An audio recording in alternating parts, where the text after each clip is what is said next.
The great library of Eth floated in the empty space between three dying stars.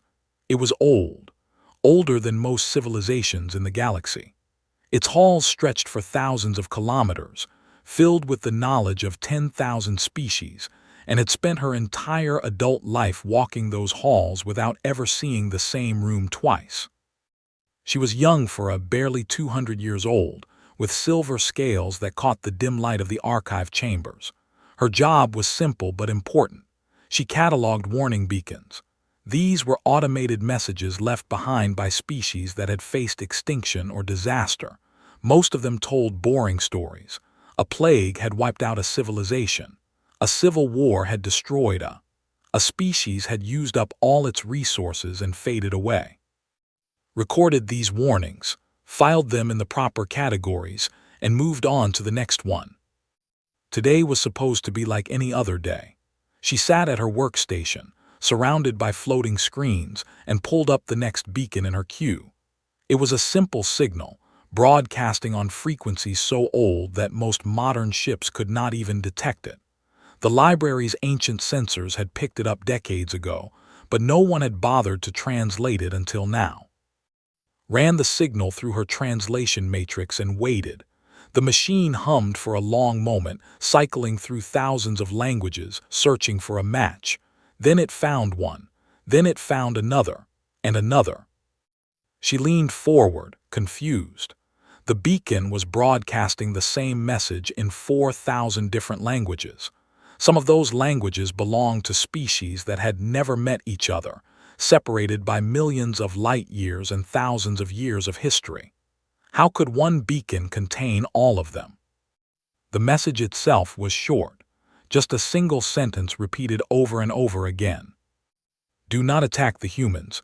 Survival is impossible. Stared at the words. She read them again.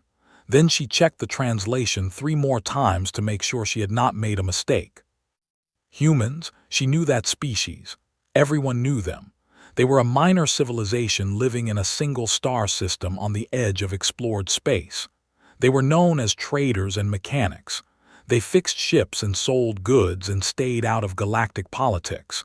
They were polite, quiet, and completely unremarkable. Why would anyone create a warning beacon about them? She checked the beacon's origin data and felt a chill run through her scales. The beacon was old, not hundreds of years old, not thousands of years old. It was more than 10,000 years old. It had been broadcasting its warning since before humans had even discovered fire. Someone had known about humanity before humanity knew about itself, and that someone had been afraid enough to warn the entire galaxy. Saved her work and walked quickly through the winding corridors of the library. She needed to speak with Archon Ash, the senior keeper of the archive. He was an ancient, his scales faded to pale gray, his eyes clouded with age but still sharp with intelligence. She found him in his study, surrounded by floating books and glowing data crystals. I found something strange, she said, a warning beacon about humans. Ash looked up from his reading. His expression was calm, almost bored. Humans, the traders. Yes, but the beacon is 10,000 years old. It predates their space travel by. The old Archon waved a dismissive hand. Probably a mistake, a translation error, or perhaps some ancient species was playing a joke. It is broadcast in 4,000 languages, said. Languages from species that never had contact with each other. Someone wanted everyone in the galaxy to understand this warning. Ash was quiet for a moment, then he shook his head. Humans are harmless. They have been part of the galactic community for 3 centuries and have never caused any trouble. They keep to themselves. They help other species fix their ships. They make decent furniture. He smiled slightly. I have a human-made chair in my quarters, very comfortable. But the beacon is probably nothing, Ash said firmly. Do not waste your time on mysteries that have no answers. Catalog the beacon and move on. Wanted to argue, but she knew better than to push the Archon. She bowed respectfully and left his study, but she did not return to her workstation. Instead, She walked deeper into the library, toward the restricted sections where only senior archivists were allowed. She was not a senior archivist, but she had worked in the library for 50 years, and she knew where the security systems had gaps. The restricted section was cold and dark.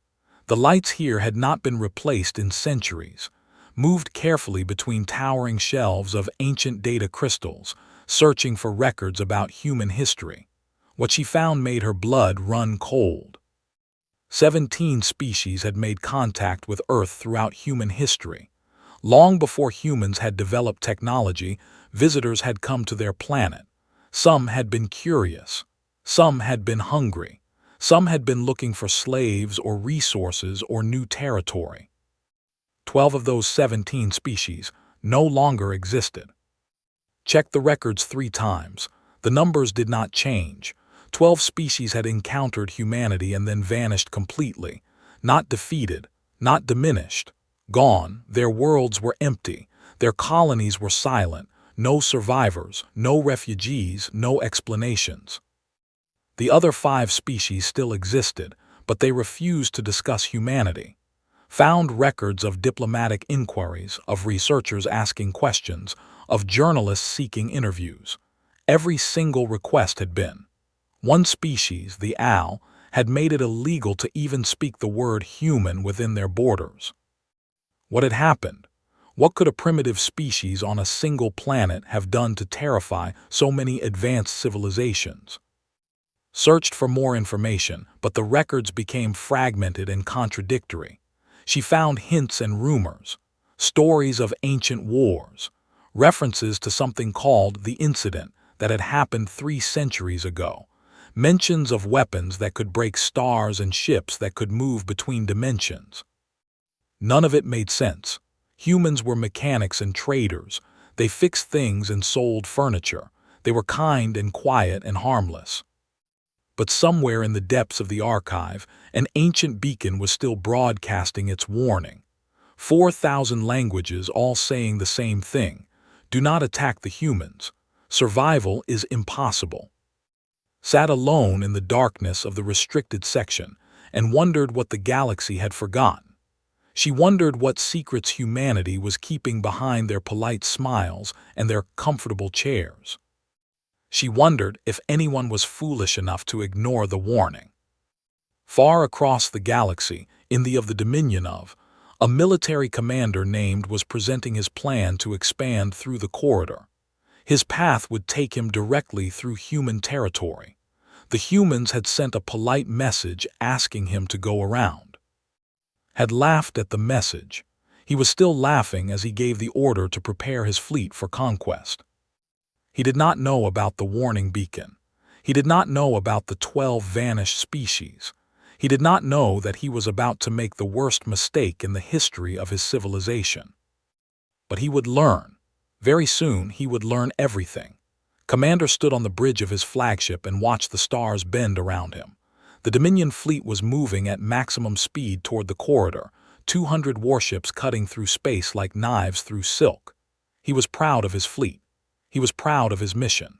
The Dominion had been expanding for 1,000 years, conquering species after species, and intended to add several more worlds to their empire before the year was done. The humans had asked him to go around their territory. They had sent a very polite message, written in perfect diplomatic language, requesting that the Dominion fleet choose a different route. They had expressed hope for continued peaceful relations between their species. They had wished him well on his journey. Had shown the message to his officers. They had all laughed together. The humans were known throughout the galaxy as a timid species. They never fought. They never argued. They just fixed ships and traded goods and smiled at everyone. Asking them to surrender would probably not even be necessary. They would hand over their colonies the moment they saw the Dominion fleet approaching. But wanted to make a point. He wanted the other species in the corridor to see what happened when someone stood in the way of the Dominion. Fear was a useful tool. A single demonstration of power could prevent a dozen future battles. So he chose a target, A human colony called New Harmony, located on a pleasant green world with blue oceans and white clouds, 40,000 civilians, farms and schools and small towns, no military presence, no defense systems, an easy target. His tactical officer had questioned the choice. "Commander, the humans have done nothing to threaten us. They have no strategic value. Why attack them?"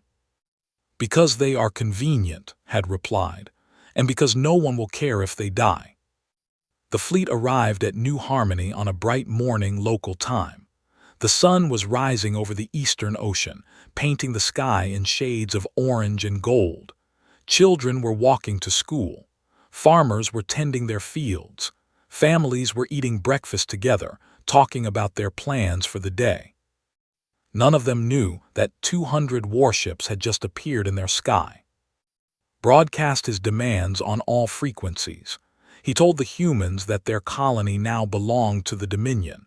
He ordered them to surrender immediately. He promised that resistance would be punished with complete destruction. For a long moment there was no response. Smiled. They were probably too scared to speak. He ordered his weapons officers to charge the main batteries, preparing a warning shot that would destroy one of the smaller towns. Then a voice came through the communication system. It was a woman's voice, calm and steady, speaking in accented but clear. "This is Governor Santos of New Harmony Colony. I am asking you one time to leave our space. We do not want conflict with the Dominion." Leaned back in his command chair. "You are in no position to make demands, Governor. Your colony has no weapons. You have no fleet. You have nothing but farms and children. Surrender now, and I will allow your people to live as servants of the Dominion." There was a pause. When the governor spoke again, her voice had changed. It was still calm, but there was something underneath it now, something cold. "I am going to step outside," she said. "I suggest you watch carefully." Frowned but gestured for his surveillance drones to focus on the Colonial Administration building. The main doors opened, and a small figure stepped out onto the steps. Governor Santos was a tiny woman, barely reaching the chest height of an average warrior. She wore simple civilian clothing. She carried no weapons. She looked up at the sky, directly at the Dominion fleet, and could see her face clearly on his. She was not afraid. She should have been terrified. She should have been begging for mercy. Instead, she looked annoyed, like someone who had been interrupted during an important task. "You have 60 seconds to leave," she said. "This is your only warning." Laughed out loud. His bridge crew joined him, the sound echoing through the command center. This tiny woman was threatening 200 warships. With what? Harsh language. "Fire the warning shot," ordered. "Destroy the fishing village on the northern coast. Show them what happens when humans try to act brave." His weapons officer obeyed. A dozen plasma cannons fired simultaneously, sending brilliant streaks of blue-white energy screaming down toward the planet's surface. The shots never landed. Something happened that sensors could not explain. The plasma bolts simply stopped, frozen in midair about a kilometer above the village. They hung there for a moment, glowing like captured stars. Then they vanished, absorbed into nothing. What started? On the surface, Governor Santos touched a device on her wrist. Her voice came through every speaker on every ship in the Dominion fleet, clear and cold. "You chose violence. You aimed weapons at innocent people, at children eating breakfast, at families who never threatened anyone." She paused. "I gave you a chance. You refused it." She pressed a button on her wrist. "Wake the Guardians." For 3 heartbeats, nothing happened. Then Sensor Officer made a sound that no should ever make. A sound of pure, absolute terror. "Commander," he whispered, ships are appearing everywhere." Looked at his tactical display and felt his heart stop. Ships were materializing out of empty space all around his fleet. Not dozens, not hundreds, thousands. They were appearing from nowhere, from hidden dimensions, from places that should not exist. They were black and silver and shaped like nothing had ever seen. They moved without visible engines. They changed direction without slowing down. His sensors could not identify their weapons or their shields or their power sources. His fleet was surrounded. 200 warships of the Dominion, the most powerful military force in the sector, had been caught in a trap that they never saw coming. "Commander," his communications officer said, her voice shaking, "they are hailing us." "Put it through," managed. A human face appeared on his. It was an old man with gray hair and tired eyes. He wore a simple uniform with no decorations, no medals, no symbols of rank. When he spoke, his voice was quiet and sad. "This is Admiral of the Human Defense Force. You came to our colony with weapons charged. You threatened our children. You fired on a civilian population." The old man shook his head slowly. "We buried our fleet 300 years ago. We swore we would never use it again. We wanted to be peaceful. We wanted to be kind." He looked directly at, and there was something terrible in his ancient eyes. "But you would not let us be kind. So now you will see what happens when humanity stops being gentle." The went dark. The lights on his bridge flickered, and somewhere in the depths of his soul, Commander understood that he had made a mistake that would change the galaxy forever. 300 years ago, humanity had fought a war. They did not start it. They never started wars. They simply wanted to explore the stars, to meet new species, to trade and learn and grow. They built colonies on distant worlds. They made friends with dozens of alien civilizations. They were happy. Then the came. They were a predator species from the outer rim of the galaxy. They did not negotiate. They did not trade. They conquered and consumed, moving from system to system, stripping worlds of resources and enslaving any species they found useful. Those they did not find useful, they simply killed. They found humanity in the 3rd year of human expansion. They studied the small, soft creatures from the blue planet. They noted that humans had no natural weapons, no claws, no fangs, no armored shells. They seemed weak, fragile, easy prey. They attacked Earth without warning.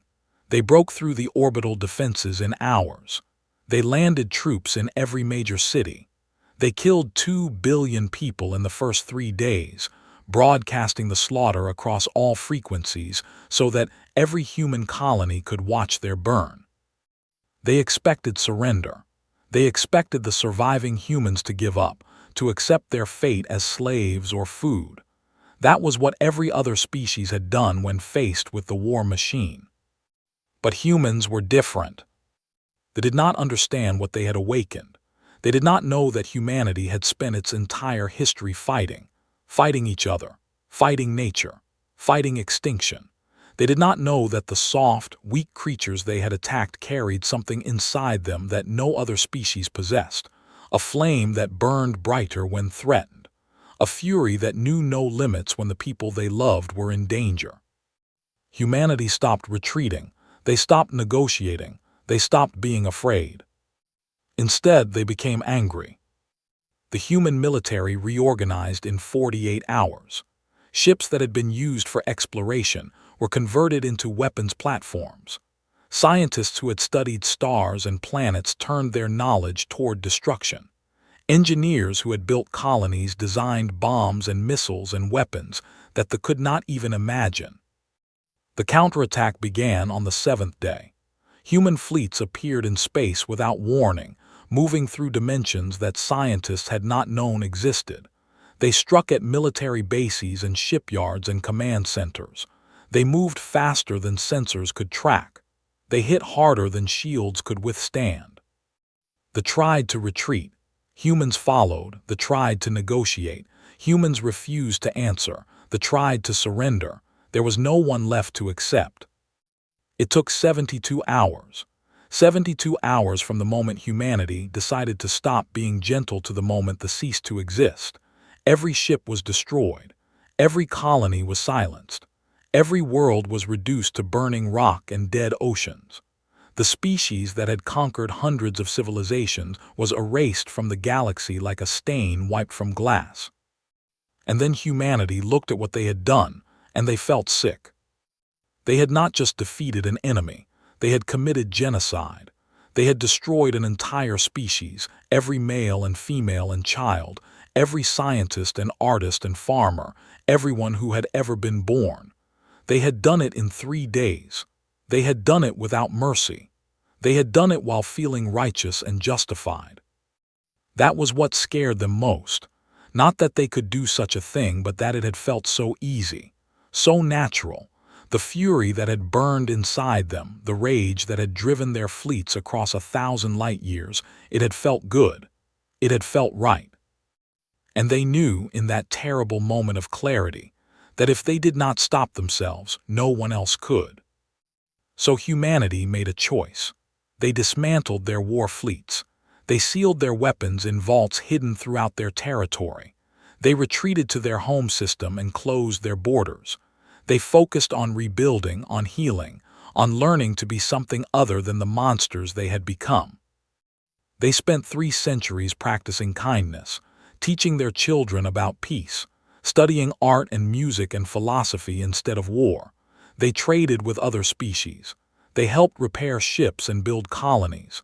They smiled at everyone and threatened no one. The galaxy forgot what humanity could do.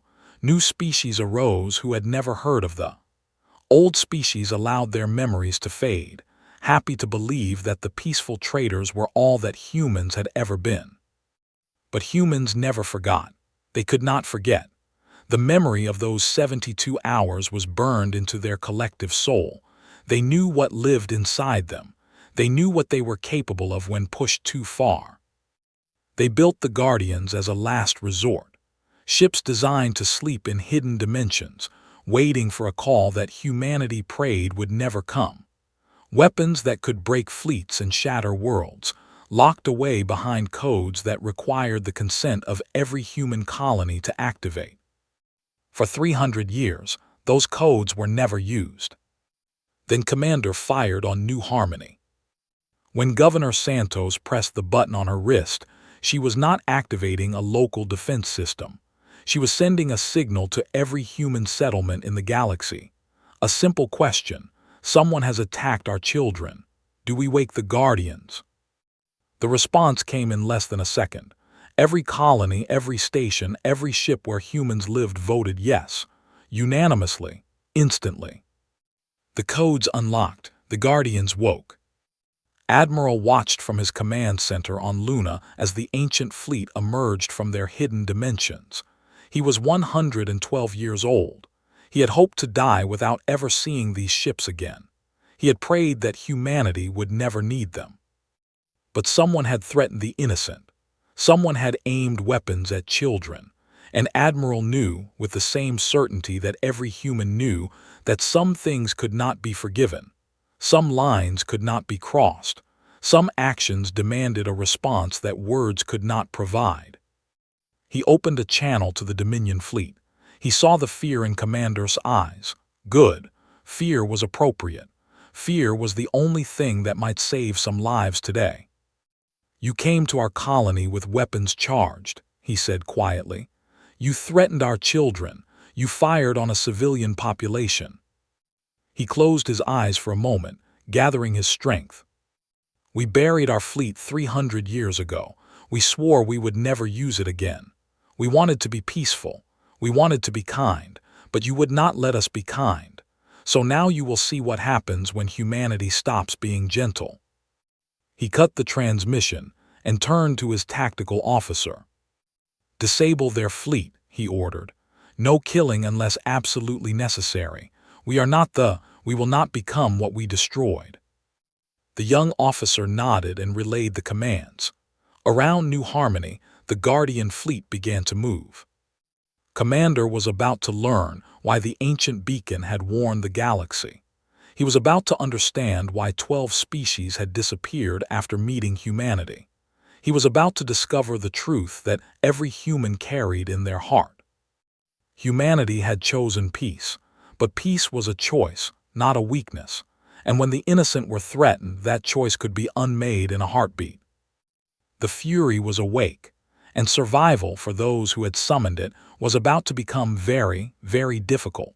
The destruction of the Dominion fleet took 4 minutes. Commander watched it happen from his command chair, unable to move, unable to speak, unable to do anything except witness the complete and total defeat of 200 warships without a single weapon being fired. The human ships did not shoot. They did not need to. They simply moved through the Dominion formation like ghosts, passing through shields as if they did not exist. As each human ship passed a Dominion vessel, something happened. The lights flickered. The engines died. The weapons went silent. Life support systems continued to function, but everything else simply stopped working. His tactical officer tried to fire back. His weapons would not respond. His communications officer tried to call for help. The transmitters were dead. His navigation officer tried to calculate an escape route. The computers had frozen. One by one, the ships of the Dominion fleet went dark. They began drifting, powerless, their crews still alive but completely helpless. 200 warships, the pride of the military, reduced to floating metal coffins in less time than it took to eat a meal. On his own bridge, his crew began falling unconscious. Not dying, he could see them breathing but sleeping, collapsing at their stations like puppets whose strings had been cut. The weapons officer slumped over her console. The navigator fell from his chair. The communications officer dropped to the floor with a soft thump. Tried to stand, but his legs would not obey. He tried to reach for his sidearm, but his arms felt like they were made of stone. Something was pressing against his mind, gentle but irresistible, pushing him toward darkness. He fought it. He was a commander of the Dominion. He had conquered worlds. He had crushed rebellions. He would not be defeated by some invisible force that he could not even understand. The pressure increased. His vision began to blur. The last thing he saw before unconsciousness claimed him was a shimmer of light on his bridge, like someone stepping out of a dream. When woke, he was alone. His bridge was silent. His crew lay scattered around him, still sleeping peacefully, their chests rising and falling in steady rhythms. The lights were dim. The consoles were dark. Through the viewports, he could see the rest of his fleet drifting helplessly among the human ships. And standing in front of him was Governor Santos. She looked exactly as she had on, the small and unimposing, wearing the same simple civilian clothes. But there was something different about her now. A weight in her presence, a depth in her eyes that had not been visible before. "Good," she said. "You are awake." Tried to speak, but his voice came out as a croak. He swallowed and tried again. How are you here?" "I walked," she said simply. "Your shields are down, your hull is intact. It was not difficult." "That is impossible. We are in space. You would need a ship, a suit." "I would need things you do not understand," she corrected. "Things your species has never imagined. Humanity has had 300 years to study the universe while pretending to fix ships and sell furniture. We have learned many secrets." She pulled a small chair from somewhere, had not seen where, and sat down in front of him. Her movements were calm, unhurried, like someone who had all the time in the world. "I want you to understand something," she said. "What happened today was not a victory for us. It was a failure of communication, a failure of deterrence, a failure of hope. You destroyed my fleet, managed. I disabled your fleet. Your ships are intact. Your crews are alive. When they wake, they will remember nothing of the past hour. Their minds will be foggy, confused.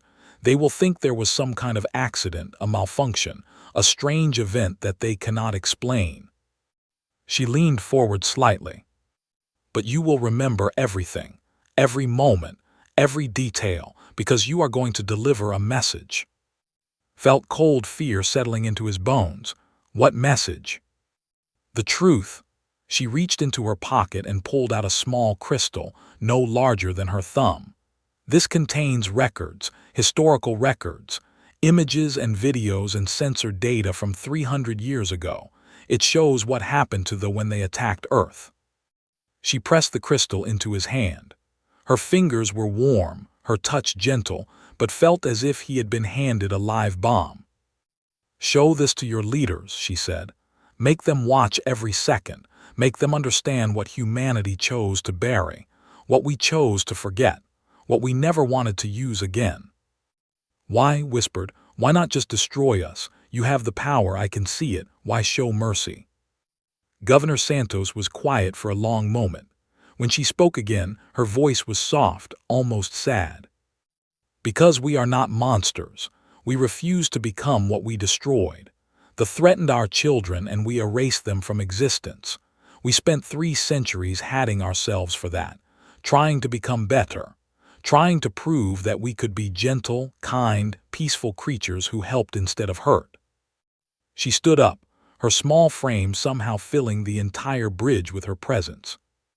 "Your empire will receive your fleet back. Every ship, every soldier unharmed. Your crews will wake with no memory of defeat. You could return home and pretend this never happened. But you will not do that. You will go to your emperor and show him what we showed you.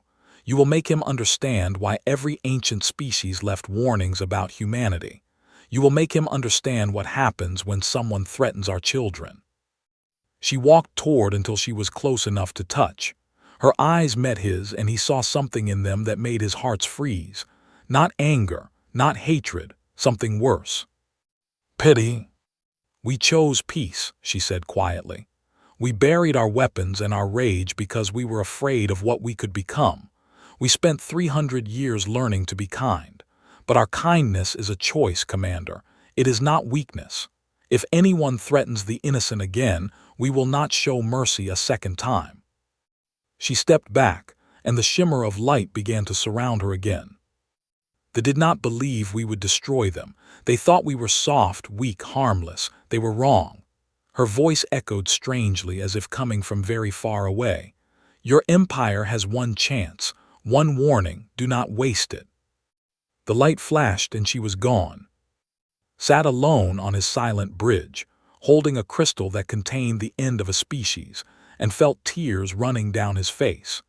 He did not know if he was crying from fear or from shame or from something else entirely. He only knew that everything had changed, and nothing would ever be the same again. The news spread across the galaxy like fire through dry grass. The dominion of one of the most powerful military empires in known space had stopped its expansion. Not slowed, stopped. Their fleets returned to their home systems. Their armies stood down. Their emperor, who had ruled through fear and conquest for 200 years, appeared before the Galactic Council and announced a new era of peaceful cooperation. He looked like a broken man. His voice shook. His hands trembled. When representatives asked what had caused this sudden change of heart, he simply shook his head and said, "We received a warning. We have chosen to listen." No one knew exactly what had happened at New Harmony. The Dominion fleet had returned home with confused crews who remembered nothing. Only Commander seemed to know the truth, and he refused to speak about it. He resigned his commission, gave away all his possessions, and disappeared to a monastery on a distant moon. Those who saw him before he left said he seemed haunted, like a man who had witnessed something that had broken his understanding of the universe. Rumors spread. Stories whispered in dark corners of space stations and trading posts. Some said the humans had revealed a secret weapon. Others claimed the Dominion had encountered something ancient and terrible near human space. A few suggested that humanity itself was far more dangerous than anyone had ever suspected.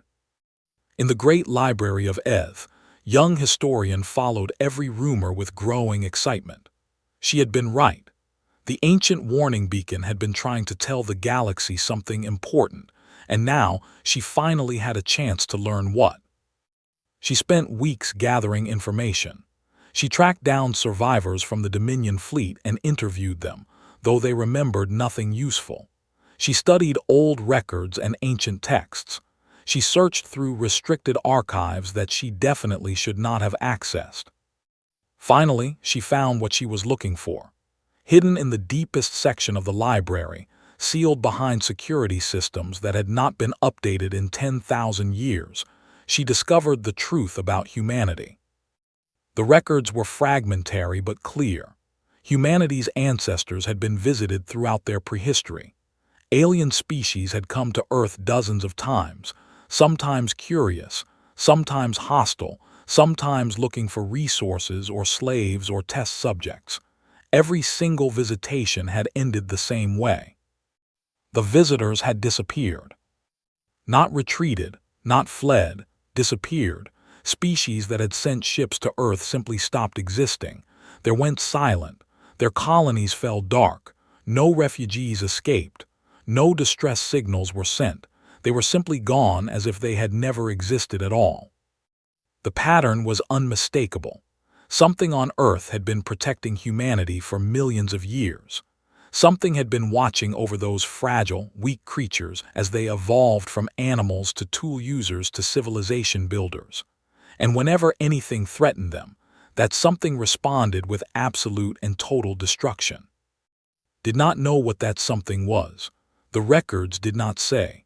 Perhaps humanity itself had evolved some hidden power. Perhaps they had been placed on Earth by an ancient guardian species. Perhaps they were something else entirely, something the galaxy had never encountered before. Whatever the truth, one thing was certain. Humanity had not become dangerous through technology or training. They had always been dangerous. Their gentle nature, their kindness, their 3 centuries of peaceful trading, all of it was a choice. A decision to be something other than what they truly were. And when that choice was taken away, when someone threatened the innocent, the true nature of humanity emerged. Closed the ancient records and sat in silence for a long time. She thought about the warning beacon, still broadcasting its message after 10,000 years. She thought about the 12 vanished species. She thought about the erased from existence in 72 hours. She thought about the Dominion Emperor, shaking and broken, suddenly desperate for peace. She understood now. The beacon had not been created by an enemy of humanity. It had been created by a friend. By someone who had seen what humans could do, who had witnessed their fury firsthand, and who had spent their final days trying to protect the rest of the galaxy from making the same mistake. The warning was an act of kindness, a gift to future civilizations, a simple message that could save entire species from extinction if only they were wise enough to listen. Do not attack the humans. Survival is impossible. Returned to her workstation and opened a new file. She was just a junior archivist, but she had access to the Galactic Information Network. She could add annotations to records. She could update warnings. She could make sure that the ancient beacon's message was not forgotten. She wrote carefully, choosing each word with precision. The warning remains in effect. Humanity has chosen peace. They ask only to be left alone with their families, their art, their quiet lives. They fix ships and sell furniture and smile at everyone they meet. They are kind. They are gentle. They are patient beyond measure. She paused, thinking about Governor Santos standing alone against 200 warships. Thinking about Admiral, old and tired, waking weapons he had prayed would never be used again. But do not mistake their kindness for weakness. Do not threaten their children. Do not test their patience. They are not prey. They are not predators. They are something far more dangerous. She finished typing and read over her words one last time. They are protectors, and protectors have no limits when the innocent are threatened. Honor their request for peace. Learn from those who did not. The warning beacons exist for a reason. Listen to them. She saved the annotation and sent it out across the galactic network.